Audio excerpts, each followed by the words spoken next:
ایرانی وزیر خارجہ عباس اراغچی نے امریکی دھمکیوں کی مذمت کی ہے اور عمان کے لیے مکمل حمایت کا اظہار کیا۔ ایرانی وزیر خارجہ عباس اراغچی نے عمانی ہم منصب سے ٹیلی فونک رابطہ کیا۔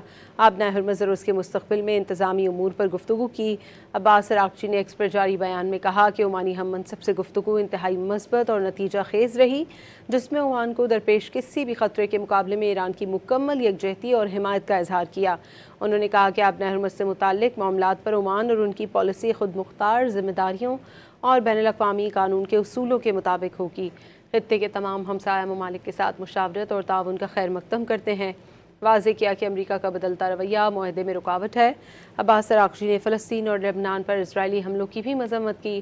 فلسطینیوں کی نسل کشی رکوانا خطے کے ممالک، اسلامی کانفرنس تنظیم اور اقوام متحدہ کی ذمہ داری قرار دے دی۔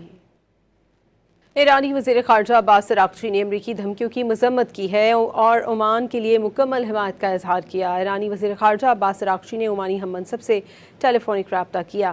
آبنائے ہرمز اور اس کے مستقبل میں انتظامی امور پر گفتگو کی۔ عباس اراغچی نے ایکس پر جاری بیان میں کہا کہ عمانی ہم منصب سے گفتگو انتہائی مثبت اور نتیجہ خیز رہی، جس میں عمان کو درپیش کسی بھی خطرے کے مقابلے میں ایران کی مکمل یکجہتی اور حمایت کا اظہار کیا۔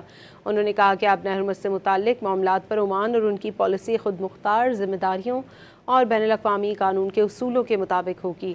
خطے کے تمام ہمسایہ ممالک کے ساتھ مشاورت اور تعاون کا خیر مقدم کرتے ہیں۔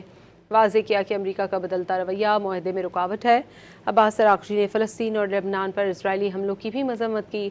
فلسطینیوں کی نسل کشی رکوانا خطے کے ممالک، اسلامی کانفرنس تنظیم اور اقوام متحدہ کی ذمہ داری قرار دے دی۔ ایرانی وزیر خارجہ عباس اراغچی نے امریکی دھمکیوں کی مذمت کی ہے اور عمان کے لیے مکمل حمایت کا اظہار کیا۔ ایرانی وزیر خارجہ عباس اراغچی نے عمانی ہم منصب سے ٹیلی فونک رابطہ کیا۔ آبنائے ہرمز اور اس کے مستقبل میں انتظامی امور پر گفتگو کی۔ عباس اراغچی نے ایکس پر جاری بیان میں کہا کہ عمانی ہم منصب سے گفتگو انتہائی مثبت اور نتیجہ خیز رہی، جس میں عمان کو درپیش کسی بھی خطرے کے مقابلے میں ایران کی مکمل یکجہتی اور حمایت کا اظہار کیا۔ انہوں نے کہا کہ آبنائے ہرمز سے متعلق معاملات پر عمان اور ان کی پالیسی خود مختار ذمہ داریوں اور بین الاقوامی قانون کے اصولوں کے مطابق ہوگی۔ خطے کے تمام ہمسایہ ممالک کے ساتھ مشاورت اور تعاون کا خیر مقدم کرتے ہیں۔ واضح کیا کہ امریکہ کا بدلتا رویہ معاہدے میں رکاوٹ ہے۔ عباس اراغچی نے فلسطین اور لبنان پر اسرائیلی حملوں کی بھی مذمت کی۔ فلسطینیوں کی نسل کشی رکوانا خطے کے ممالک، اسلامی کانفرنس تنظیم اور اقوام متحدہ کی ذمہ داری قرار دے دی۔